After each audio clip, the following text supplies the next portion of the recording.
Hello friends, good evening, welcome to my YouTube channel and Facebook. আমি সুমন চক্রবর্তী।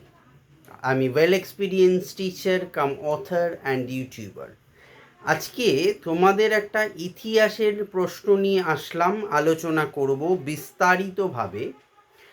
আজকের প্রশ্নটা হলো কলিঙ্গ যুদ্ধের ফলাফল। যদি কেউ আমার সাথে পার্সোনালি টিউশন সংক্রান্ত কন্ট্যাক্ট করতে চাও দেন কন্ট্যাক্ট করতে পারো। Class 11-12 arts, degree course, BA honours এবং general papers, all competitive preparation and WBCS preparation and spoken English class যদি কেউ অ্যাডমিশন নিতে চাও দেন কন্ট্যাক্ট মি 8910618541।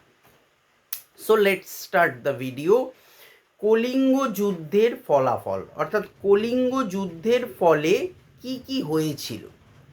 প্রথম জীবনে অশোক, সম্রাট অশোক আমোদ প্রমোদ, মৃগয়া এবং যুদ্ধ বিগ্রহ পছন্দ করতেন। সিংহাসনে অভিষেকের নবম বছরে অশোক কলিঙ্গ রাজ্যের বিরুদ্ধে এক বিশাল সেনাবাহিনী নিয়ে অগ্রসর হন। কলিঙ্গবাসীরা অসীম বীরত্বের সঙ্গে প্রাণপণে যুদ্ধ করেও শেষ পর্যন্ত পরাজিত হয়। এই যুদ্ধে প্রায় 1,00,000 কলিঙ্গ সেনা ও 1.5 লক্ষ কলিঙ্গবাসী নিহত হয়। কলিঙ্গরাজ মৌর্য সাম্রাজ্যভুক্ত হয় এবং এর রাজধানী হয় তোষালি। কলিঙ্গ যুদ্ধ পরিচালনায় অশোক খুবই নৃশংসতার পরিচয় দেন।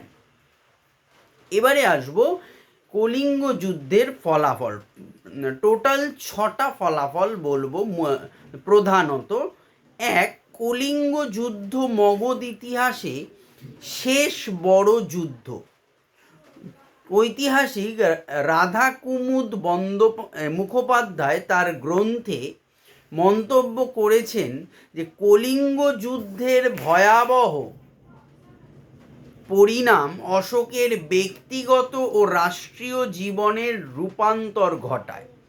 2, অশোকের ত্রয়োদশ শিলালিপিতে উল্লেখ আছে যে কলিঙ্গ জয়ের অব্যাহতি পরেই তিনি দেবানাং প্রিয় ধর্মের অনুসরণ করে মানুষের মনে প্রেমের ধর্ম জাগিয়ে তোলার কাজে ব্রতী হয়েছিলেন এবং অহিংসার আদর্শকে মহান ব্রত হিসেবে গ্রহণ করেছিলেন। এর ফলে মগধের পররাজ্য গ্রাস নীতি পরিত্যক্ত হয় এবং তার পরিবর্তে সাম্য, মৈত্রী, সামাজিক প্রগতি ও ধর্ম প্রচারের যুগ শুরু হয়।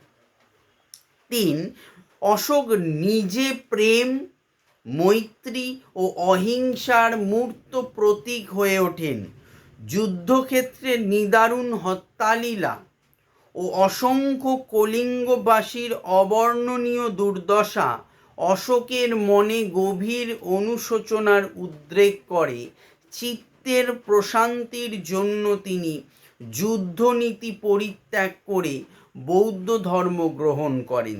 4, মৌর্য সাম্রাজ্যের দিগ্বিজয় পর্ব শেষ হয়ে ধর্ম বিজয়ের পর্ব শুরু হয়। 5, কলিঙ্গ যুদ্ধ শুধু যে অশোকের ধর্মমতেরই পরিবর্তন এনেছিল এমন নয়, তার পররাষ্ট্রনীতি ও অভ্যন্তরীণ নীতিতেও তা প্রতিফলিত হয়। কলিঙ্গ যুদ্ধের পর অশোক 2টি কলিঙ্গ শিলালিপি প্রকাশ করেন। তার একটিতে তিনি ঘোষণা করেন ধর্ম বিজয় হলো একমাত্র শ্রেষ্ঠ পথ। তিনি প্রতিবেশী রাজ্যগুলির শাসকদের এই বলে আশ্বস্ত করেন যে তারা যেন মগধ সাম্রাজ্যের সামরিক শক্তিতে ভয় না পান। তিনি তাদের দুঃখের কারণ না হয়ে সুখের কারণ হবে।